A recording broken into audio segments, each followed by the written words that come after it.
দিয়াছিলাম দিয়া ঝুল মুল ছাইড়া দিছে। কারণ দুধের মুখ, সে তো আর ঝুল খেতে পারে না, তরকারির ঝুল, এই ঝালওয়ালা ঝুল সে তো আর খাইতে পারে না। তার সিগন্যাল শুনলে ওনার ওয়াইফ ওনার ওয়াইফ সিল্লাম ভিন্না নাতির দৌড়াই আইসে, আইয়া সেটা দিছে ওনারে দাদা। হ্যাঁ, আপনি কি শুরু করছেন? দুরা ফলার মহের ভিতরে আপনি তরকারির ঝুল দিয়া দিছেন, দুধ খাওয়াই না, মুখ থেকে চুলিয়া গেছে গা, তাড়াতাড়ি গুড় টুর দিয়া চিনি টিনি দিয়া তাদের সাইজ করছে। এখন এই যে তরকারির ঝুলওয়ালা ভাতগুলা, এগুলা এই বন প্লেটে রেখে দিচ্ছে। তুমি গোস্ত খেয়েছো, হাড্ডিটা রেখে দিয়েছো, মাছ খেয়েছো, কাঁটাটা ফেলে দিয়েছো, ওই না খাওয়া এত ভাতগুলো রেখে দিয়েছো, এত জুতা কাটা খাওয়ার পরে আবার দরজায় দিয়েছো পোষা কুকুর আর বিড়াল তোমার একটু জোরটা কাটা খায়। তুমি গরিব মানুষ, তোমার আর মনেও নাই কথা।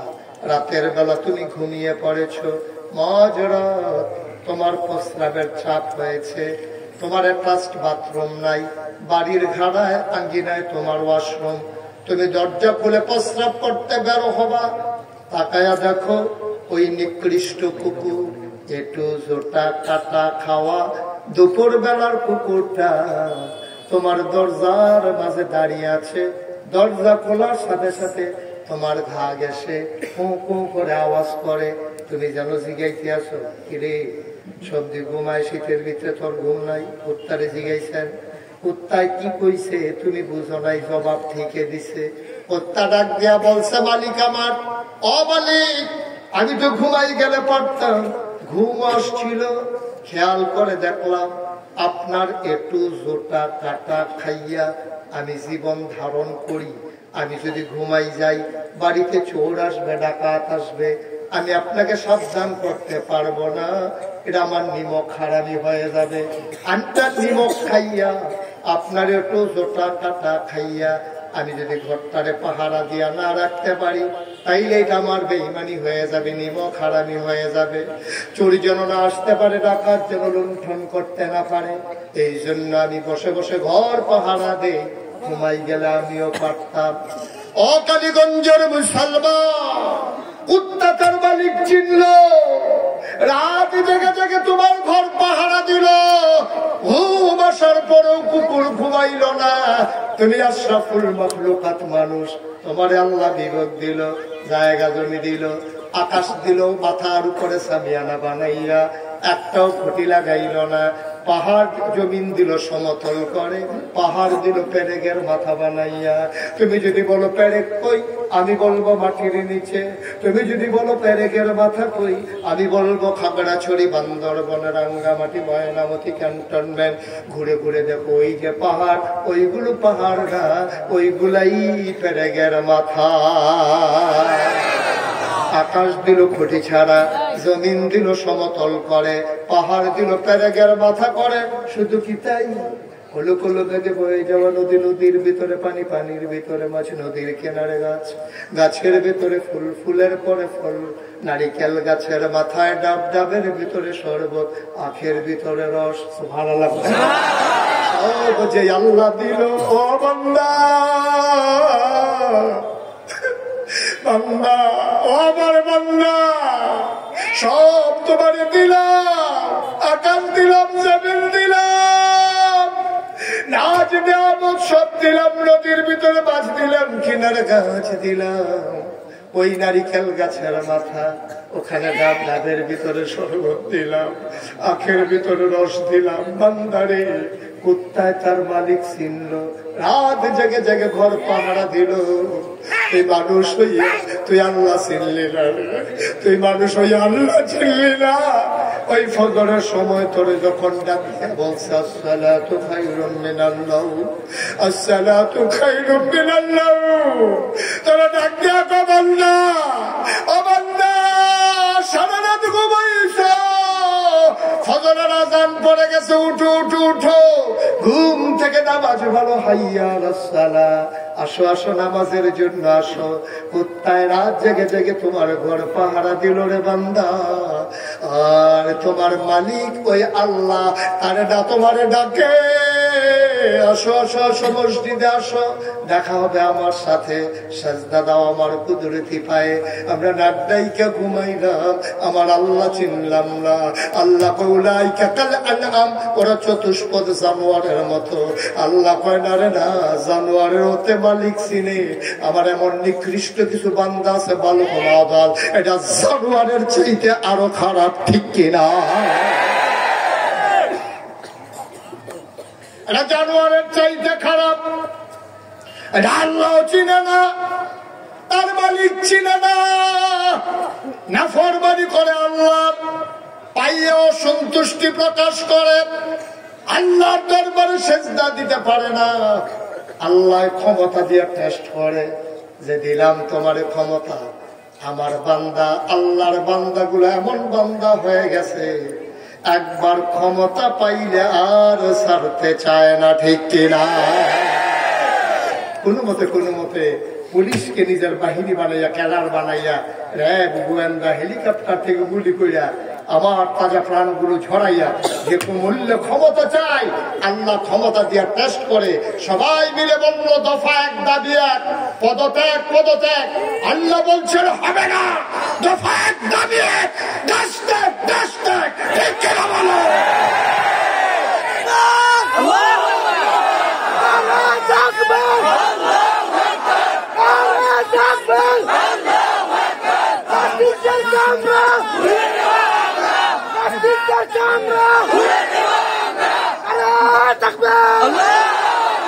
সবাই করে না আমি মানুষ কত না ফরমান, মানুষ কত না ফরমান। একটু ইজ্জত পাওয়ার পরে আর ছাড়তে চায় না, আমি তুমি দামি। আগের নির্বাচন আছে নাকি নাই? 18 সালে আমার মনে আছে, আমি মাহফিল করে ঘুমিয়েছি। 10টা 11টার দিকে উঠে আমি যখন ভোট কেন্দ্রে যাচ্ছি, ফলাফেনে আমার জিগিতে হলো কই যাবো, আমি ভোটটা দিয়ে কারবার রাইতে কারবার শেষ করে গেছি। আরে বাংলাদেশে যে মরনা কোফাল। আমার প্রেস ক্লাবে একবার একটা সম্মেলন ছিল, আমি ওখানে আলোচনা করতে গেছি, দিয়ে কয়েক সাংবাদিক বইয়ে বইয়ে আলাপ করতে আছে। বাংলাদেশটা তো থামানোর কথা না, রইল কেমনি? তারা আলাপ করতাম, আমি দূরে বইয়া বলতে আছি। একজনে আরে বাংলাদেশটা থাকার পিছনে অন্যতম একটা কারণ আছে, মালয়েশিয়ারাই দিছে আল্লাহ যে এই ফেরেস্তা তুই মালয়েশিয়া চাইয়া রাখবি, আরেক ফেরেস্তারে কইছে তুই ইন্দোনেশিয়া চাইয়া রাখবি, আরেক ফেরেস্তারে কইছে পাকিস্তানটা তুই চাইয়া রাখবি, আরেক ফেরেস্তারে কইছে আমেরিকা তুই চাইয়া রাখবি। ওই আল্লাহ বাংলাদেশটা তাও এটা তোমরা পারতাম, আমি ছাড়া হইতো না। এটা নিজেই অসুখ আমিও তো ঠিক রাখতাম পারি না, তোমরা তো কইলে না। আল্লাহ চাইয়া রাখছে যে কখনো আমরা রয়েছি না, এটা থাকার কথা না, ঠিক কিনা? মানুষ করে আমার টাকায় পুলিশের বেতন হয়, আপনার টাকায় পুলিশের জন্য বন্দুক কিনা হয়, বুলেট কিনা হয়। আবার আপনার টাকায় যাদের বেতন হয় আর সেই বুলেট কিনা হয়, বন্দুক কিনা হয়, আমাদের টাকায় পুলিশ আর আমাদের টাকায় কেন বন্দুকের গুলি দিয়া আমার আবু সাইদের বুককে বুলেট মেরে ধ্বংস করা হয়, ঠিক কিনা বলো? একটা মুনাফিকের একটা সীমানা থাকা উচিত, ঠিক কিনা কম? আমার টাকা দিয়ে তোমরা আমার সন্তানকে হত্যা করো, আমার টাকা, আমার টাকা। বন্ধুরা আমার, ভাইরা আমার, আবার আল্লাহ রাব্বুল আলামিন এমনে এমনে ছেড়ে দেন নাই, মানুষ হয়ে গেল আবার দুই ভাগ। আল্লাহ তাবারক ওয়া তাআলা তার নবীর মাধ্যমে যখন কালের মানুষ যখন দুই ভাগ হয়ে গেল, এবার একদল হলো জান্নাতি, আরেক দল হলো জাহান্নামী। আমরা জাহান্নামী না জান্নাতি? আমরা শয়তানওয়ালা না আল্লাহওয়ালা?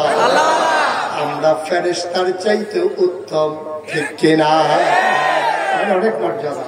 রাদিয়াল্লাহু আনহু ওয়া রাদু আনহু আমাদের ব্যাপারে আর আমাদের পূর্বপুরুষদের ব্যাপারে কথা চলে আসছে। রাদিয়াল্লাহু আনহু তাদের ব্যাপারে আল্লাহ খুশি, ওয়া রাদু আনহু তার আল্লাহর ব্যাপারে তারা খুশি। অর্থাৎ আমরা বলি আলহামদুলিল্লাহ, আল্লাহ তুমি জান্নাতে রাখো, আলহামদুলিল্লাহ, ফসল দিল আলহামদুলিল্লাহ, না দিল আলহামদুলিল্লাহ, সন্তান থাকলো আলহামদুলিল্লাহ, না থাকলো আলহামদুলিল্লাহ। আল্লাহ ডাক দিয়া কয় ফেরেশতারা রে, আমি যেদিন বলেছিলাম ইন্নী জাইলুন ফিল আরদি খলিফা, আমি একটা কওম, আমি একটা সম্প্রদায়, আমি মানুষ বানাতে চাই, তোরা যে বলছিলি বানাইয়েন না, ওরা মারামারি কাটাকাটি ঝগড়া বিবাদ করবে। তাকায়া দেখো, তাকায়া দেখো শাওরাত জামতলা ওই বিশাল ইসলামী মহাসম্মেলনের দিকে মাগরিবের পরে তাকাইয়া দেখো কি দেখতে আসো? আল্লাহ ভগবান দিয়ে আসি। ওই কি দেখতে আসো? ওই প্যান্ডেল অনেক আগে নাই, যে দূর প্যান্ডেল করছে এরকম 3টা করলো, বুধের লোক আর জায়গা দেওয়ার সুযোগ নাই। তোমরা যে কইছিলা মানুষ বানাইয়েন না, এখন বুঝো না কেমন? এই মানুষগুলা যে আমি বানাইছিলাম তখনই বুঝছিলাম ইন্নী আলামু মা লা তা'লামুন, আমি যা জানি তোমরা তা জানো না। আমি জানতাম রে, আমি জানতাম এই মানুষগুলার মাঝে আবু বকরের রক্ত, এই মানুষগুলোর মাঝে উমরের রক্ত, এই মানুষগুলোর মাঝে উসমান আলীর রক্ত। মানুষ সাময়িক তার একটু বিপদে পড়ে যায়, কিন্তু রক্ত কখনো বেঈমানি করে না, ঠিক কিনা? আমাদের গায়ের ভিতরে কাফেরের রক্ত না মুসলমানের রক্ত? কাফেরের রক্ত না মুসলমানের রক্ত? মুসলমানের রক্ত কখনো বেঈমানি করে না। এটা একটা সময় না একটা সময় আল্লাহ বলে চিৎকার দিয়ে আল্লাহর পায়ে লুটিয়ে পড়ে, ঠিক কিনা? ও মুসলমান, ১,৫০০ বছর আগে আল্লাহর নবী যখন এমন করে ডাকতে শুরু করলেন, মানুষগুলো হয়ে গেল তখন 2 ভাগ। কাফেররা আর ভালো মানুষগুলোর মক্কায় থাকতে দিল না। খেয়াল করে শোনো, নবীর জন্ম মক্কায়, কৈশোর মক্কায়, তার শৈশব মক্কায়, তারুণ্য মক্কায়, যৌবন মক্কায়, বিয়ে করলেন মক্কায়, নিজের বাড়ি মক্কায়, শ্বশুর বাড়ি মক্কায়, মেয়ে বিয়ে দিলেন মক্কায়, আত্মীয় সব মক্কায়, ব্যবসা করলেন মক্কায়, লেনদেন করলেন মক্কায়। নবী থাকতে পারলেন না মক্কায়, নবী চলে যাওয়া লাগলো মদিনায়, ঠিক কিনা? কি অপরাধ? নবীর ব্যবহার খারাপ? কথা বললেন, চুপ করে থেকে না, সব ব্যাপারে চুপ করা যায় না। নবীর ব্যবহার খারাপ, আচরণ খারাপ, লেনদেন খারাপ। নবী মানুষের জমিন দখল দিছিল, ক্ষমতা পাইয়া 17 বছর আর ছাড়ছে না, এই কারবার করছে নবী। এরপরে নবীজির মক্কা থেকে মদিনায় যাওয়া লাগলো কেন? একটাই মাত্র কারণ, কোরআনুল কারীমে 30 পারায় সূরা বুরুজের ভিতরে আল্লাহ বলে দিয়েছেন, ওয়া মা নাকামু মিনহুম ইল্লা আইয়ুমিনু বিল্লাহিল আজিজিল হামিদ। ও নবী, আপনার কোনো দোষ নাই গো, আপনার একটাই দোষ, মহাপরাক্রমশালী এক আল্লাহর উপর ঈমান এনেছেন, ঠিক কিনা? কাফেররা বারবার টিটকারি মারে, মস্কারা করে মেরে ফেলতে চায়, কত বাধা দেয়। 3.5 বছর নবীরে জেলখানায় ঢুকাই রাখছে। মুসলমানের সংখ্যা কমতেছে না বাড়তেছে? মুসলমান বাড়তেছে।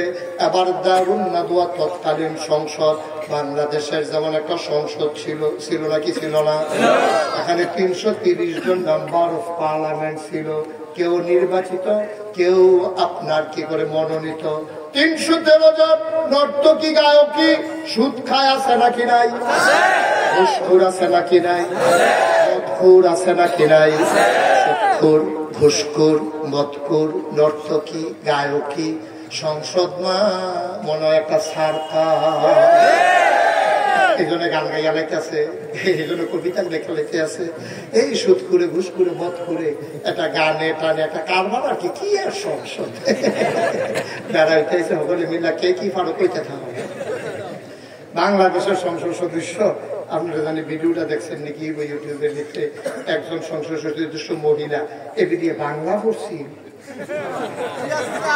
হ্যাঁ কি বাংলা পড়া ভিন্না সত্য, আমার সেই ক্ষতি হয়েছে, সাংঘাতিক সমস্যা হয়েছে।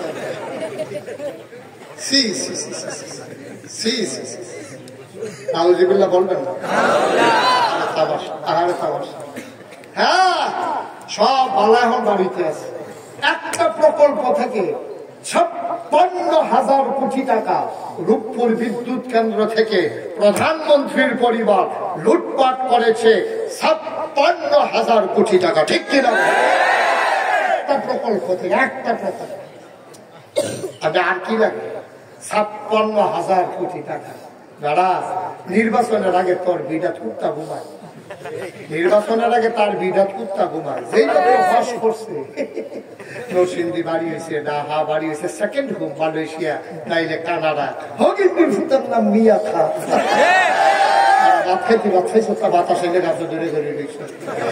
বাতাসে লইয়া যাই এই বেড়া আমার টেহার কোন অভাব নাই। টেহা তো এমন টেহা হয়েছে, তুষকের ভিতরে টেহা, বালিশের ভিতরে টেহা, তার ভিতরেও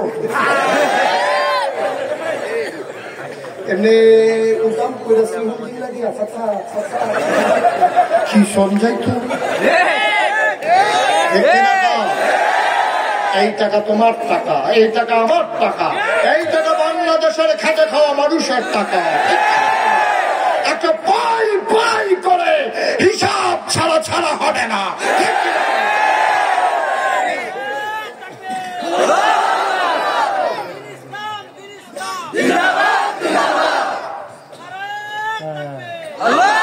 সবাই করে না আমি আপনি আরো 2-3টা শিক্ষা আইবেন না। স্লোগান স্লোগান আছে না, দিন ইসলাম শেষ না, আরো আছে না, ওনারে বসা না না না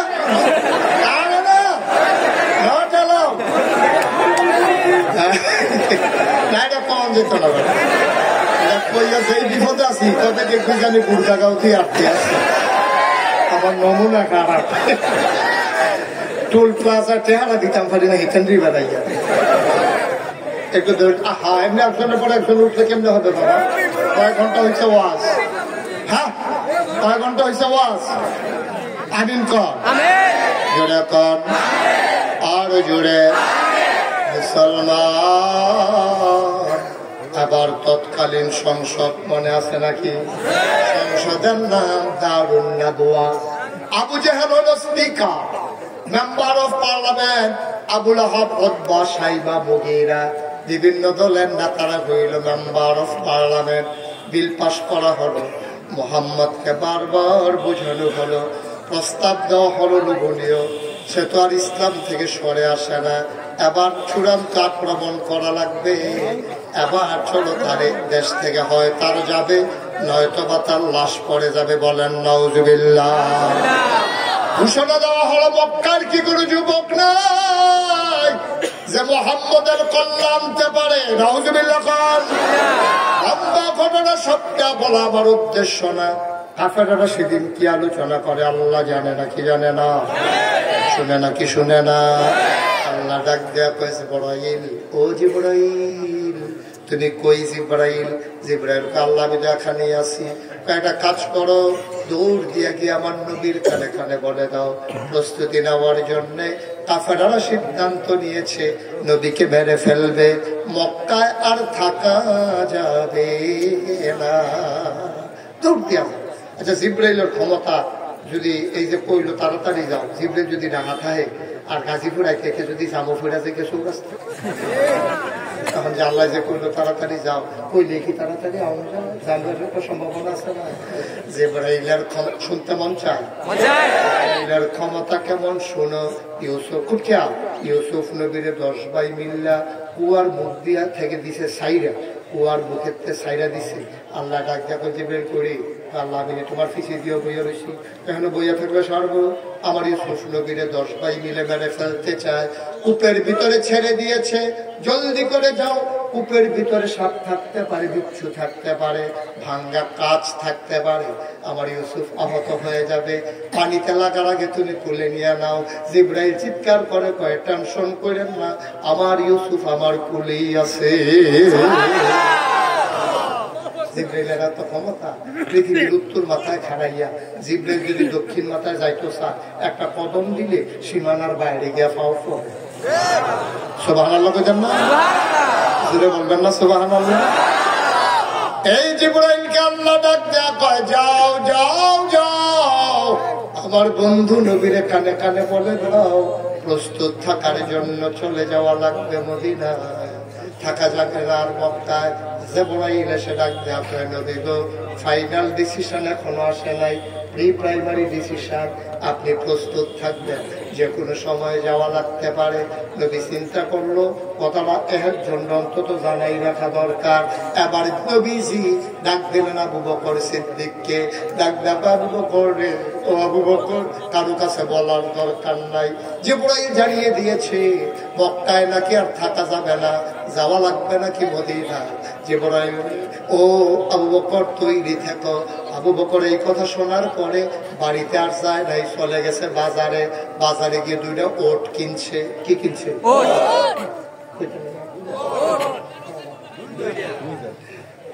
মার হাবা কাটারে কি কিনছে? 2টা উট কিনেছে জিবরাইল। মুসলমান, ওট কিনা আবু বকর সিদ্দিক ওট গোলা নিয়ে দিছে ইহুদির বাড়িতে। ইহুদিরে কইছে, ভাই তুমি 2টা উট ফালবা, মাসে যত দেওয়া লাগে আমি তোমারে দেব। কতদিন রাখবে এটা ঠিক নাই, কতদিন বলা যাবে না। মুসলমান, আবু বকর সিদ্দিক গেলেন বাড়িতে। রাতের বেলা তিনি আর বিছানায় ঘুমাইতে যায় না, দরজার ভিতরে পিঠ থেকে দাঁড়াই থাকে। আবু বকর সিদ্দিকের স্ত্রী ডাক দিয়া কয়, স্বামী আমার, আপনি দরজায় কেন দাঁড়িয়ে আছেন? ভেতরে আসেন। কয় না, বিছানায় শোয়া যাবে না। কয় কেন?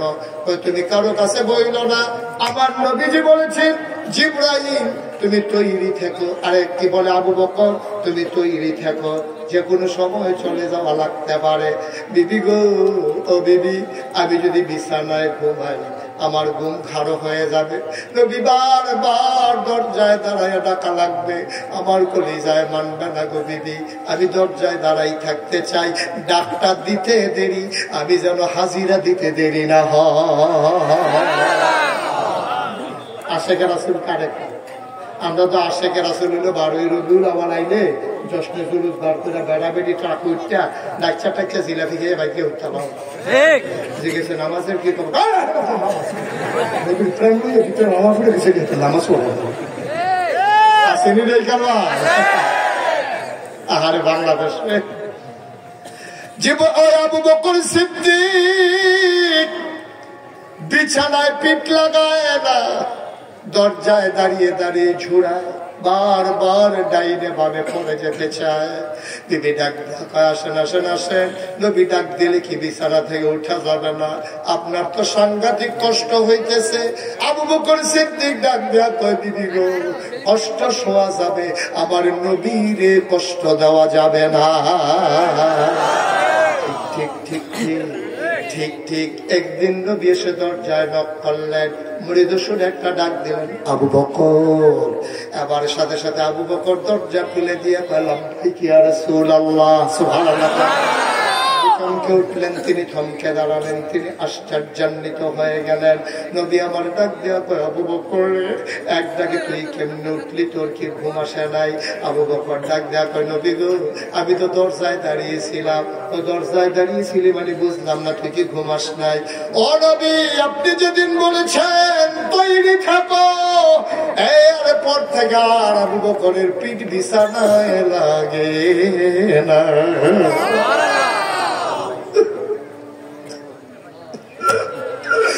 আবু বকর সিদ্দিক বড় হয়ে গেলেন, আমার নবীজি বড় হয়ে গেলেন।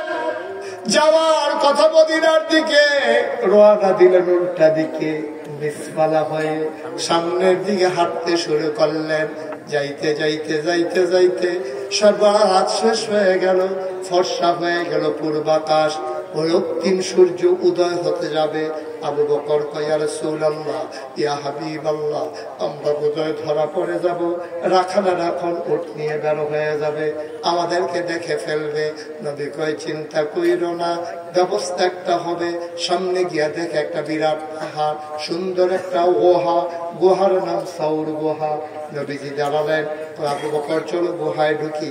আবু বকর গুহার মুখে হাত ছড়াইয়া দাঁড়াইলেন, গুস্তাকে মাফ কর দিজি ইয়া রাসূলুল্লাহ, বেয়াদবি মাফ করবেন, আপনি গুহায় ঢুকবেন না। কয় কেন ঢুকবো না? আমি আগে ঢুকবো। কয় কেন তুমি আগে ঢুকবা? কয় গুহার ভিতরে সাপ থাকতে পারে, বিচ্ছু থাকতে পারে, আপনাকে কামড়ে দিতে পারে, আপনাকে ধ্বংসন করতে পারে। নবী গো, ও নবী, আমি আগে ঢুকি, আমি গিয়ে দেখি।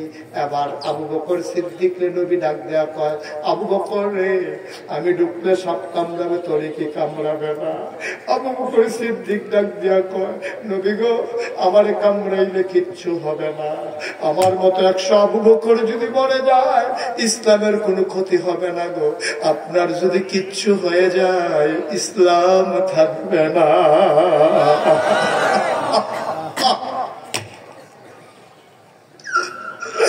আমি আবু বকর মরে গেলে ইসলামের কিচ্ছু হবে না, আপনার কিচ্ছু হয়ে গেলে ইসলাম থাকবে না গো নবী। আপনি দাঁড়ান, আমি দেখে আসতেছি।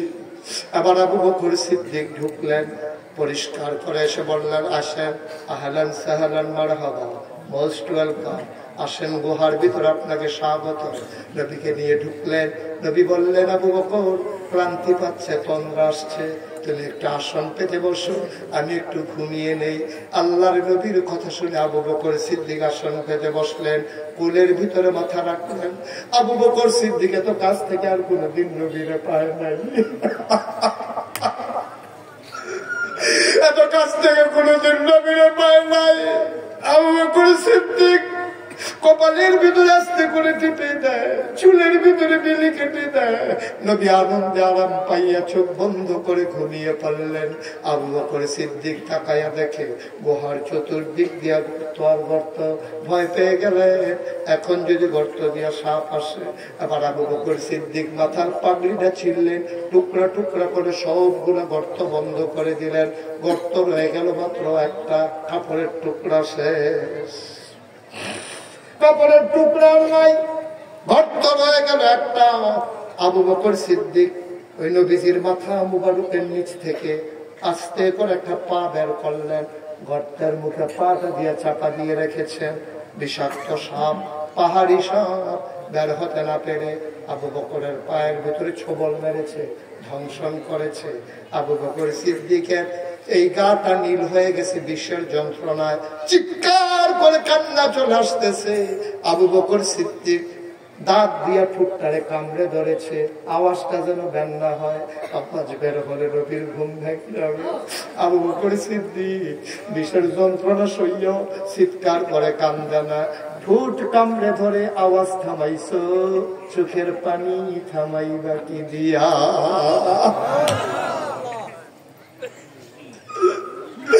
আওয়াজ থামানো গেল। আবু বকর সিদ্দিক চোখের পানি থামাবে কি দিয়া? টপ টপ করে 2 ফোঁটা পানি আল্লাহর নবীর গাল মুবারকে পড়ে গেল। আল্লাহর নবীর ঘুম ভেঙে গেল। আল্লাহর নবী লাফ দিয়ে বসে পড়লেন। ডাক দেখ, আবু বকর, আবু বকর, তোর গায়ের যে নীল হয়ে গেছে। আবু বকর রে, কান্দোস কেন? নিশ্চয়ই বাড়ির কথা বড় মনে পড়ছে, ছোট বাচ্চার কথা বুঝি মনে পড়ছে না আবু বকর, বিবির কথা বুঝি মনে পড়ছে। আবু বকর চিৎকার করে কয়, নবী গো, আপনি আমার কোলে। যেই নবীর চেহারার দিকে তাকাইলে বাচ্চারা দুধ খাওয়ার কথা ভুলে যায়, খিদার কথা ভুলে যায় সাহাবারা, আর আপনাকে দেখার পরে আমি বুঝি বাড়ির কথা মনে করে করে কান্দবো। বলেন কি? তাইলে কান্দ কেন? আবু বকর সিদ্দিক কয়, মনে করেছিলাম বলবো না, কেন কাঁদি না বলে তো আর উপায় নাই। নবী গো, সাপ আমার পায়ের ভিতরে ধ্বংসন করেছে। দেখি দেখি কোথায় ধ্বংসন করেছে। আবু বকর সিদ্দিক পা উঠাইয়া দেখাইলেন। আল্লাহর নবী আঙ্গুল দিয়ে একটু লালা মুবারক বের করলেন, আস্তে করে কামড় দেওয়া জায়গায় একটু লালা লাগাই দিলেন। আবু বকর কয়, খোদার কসম, লালা লাগানোর আগে আমার পাটা যত আরাম ছিল, সাপে কামড়ানোর পরে নবী যখন লালা লাগাই দিছে, আমার জীবনে আমার পাটাতে আরো এত আরাম পাইতেছিলাম, আমি জীবনে আমার পায়ে এত আরাম বোধ করি না।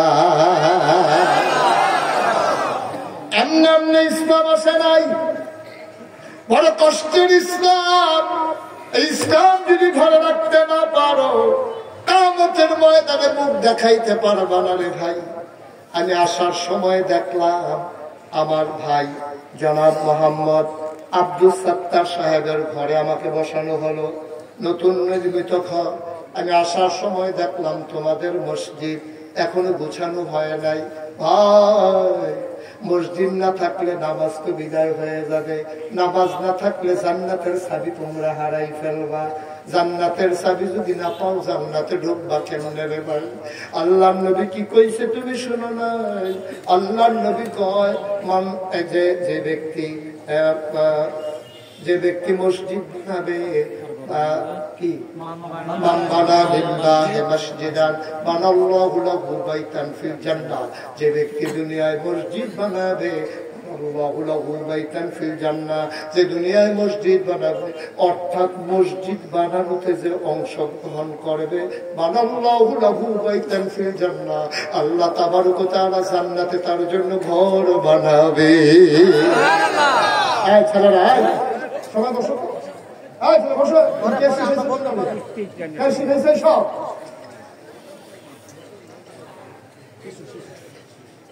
চোখ করে বসে থাকো, বুঝ জ্বালাইছে ওয়াজ শেষ, হাতুবার বইয়ে দিচ্ছে ওখানে তো বুঝ জ্বালাইছ সিফা দিয়ে বইয়ে তো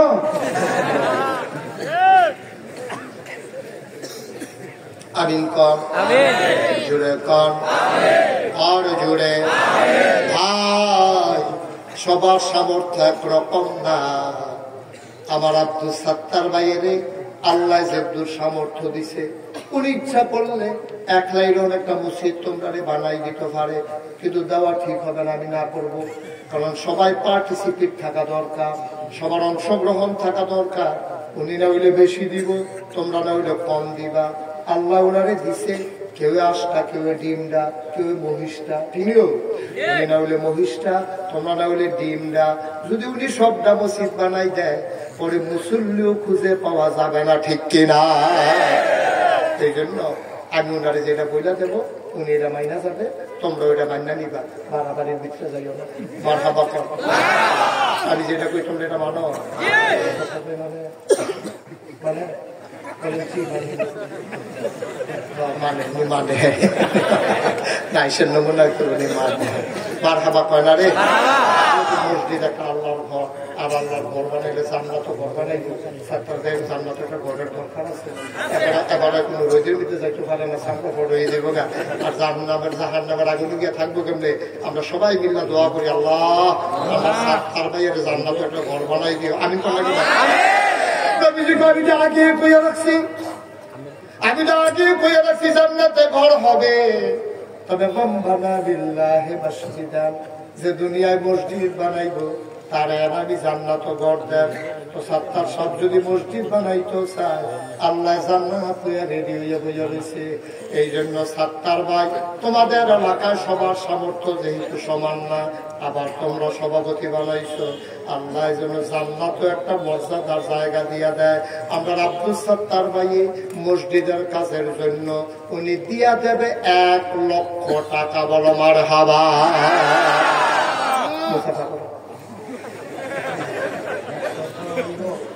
এমনি প্রথম আমারটা দিবেন, এরপরে তো আপনি বুঝবেন। এই দেখছো এবার আমি যখন কইছি 1 লাখ 1 লাখ হইব, দেখছো খাবার, দেখছো তোমরা তো পিতা পিতা ইনশাআল্লাহ এক মাসে একটা করে চেষ্টা করে মসজিদ করা। সব দেশে জানে ইনশাআল্লাহ মসজিদের যে বাকি কাজ আমি কয়ে দিলাম আর কি 1 লাখ। এরপরে মসজিদ করতে গিয়ে যা লাগে আমরা আব্দুল সাত্তার ভাইয়ের উপরে দায়িত্ব দিয়ে গেলাম, এটা সুন্দর করে বাহিরা শেষ করে আগামী বছর যদি কোনো কারণে আমি যেন আইয়া দেখি মসজিদ হইয়া রয়েছে। সবাই কনা আমি জুড়ে আব্দুল সাত্তার ভাই মসজিদের জিম্মাদারি নিছে রে। আমি শুই না, খুব খুশি হইলাম। আল্লাহ জানলা খুশি, আল্লাহ খুশি। আল্লাহ কয় কি রে, তোরা যে কইসলি মানুষ বানাইলাম না, দেখছো ক্যামেরা দোস্তারে কি কারবার ঘটনা বয়েছে তারা করলাম আমরা কি একটু বুঝিনি আমল ফতার আমরা তো মনে করছি এবার এগুলো 100 টাকা দিত না এমনি যে দিয়া লাগবে আমরা কি বুঝিনি আল্লাহ কয় আল্লাহ জ্ঞান কইস্তামিনি আলামুন আমি যা জানি তোমরা তা জানো। আহা ওই যে মসজিদরা শত্রু পাওয়া গেছে তারা এখনো মসজিদ আমি কি টাকা দিতে বলছি পারলে টাকা দিবেন না পারলে না একটা ডুকু উঠবেন না আমিন কর সত্তার ভাই জিম্মাদারি নিচ্ছে মানে তোমরা মুক্ত না তোমরা তোমার মতো তৌফিক অনুযায়ী দিবা একটা ডুকলাম দেওয়া দ্বারা হুজুর দোয়া করে দেয় এই মসজিদের জন্য হুজুর আমি দিয়া দেব 10,000 টাকা আছেন একজন 10,000 আল্লাহ আল্লাহ আল্লাহ আল্লাহ আল্লাহ মাশাআল্লাহ কিরা তারা মিয়া সাহেব বলেন বসে তারা মিয়া ভাই আল্লাহ তিমুরের সান ভাই বানাইলে সারা বছর আর তারা থাকবো কত তুমি সান বানাইলেও লাস্টে দিয়া সূর্য বেড়াইয়া বানাইলে আমরা তারা বাইয়ে দিয়া লাইব 10,000 টাকা বলো মার হাওয়া। 2 নাম্বার লম্বা সময় না লম্বা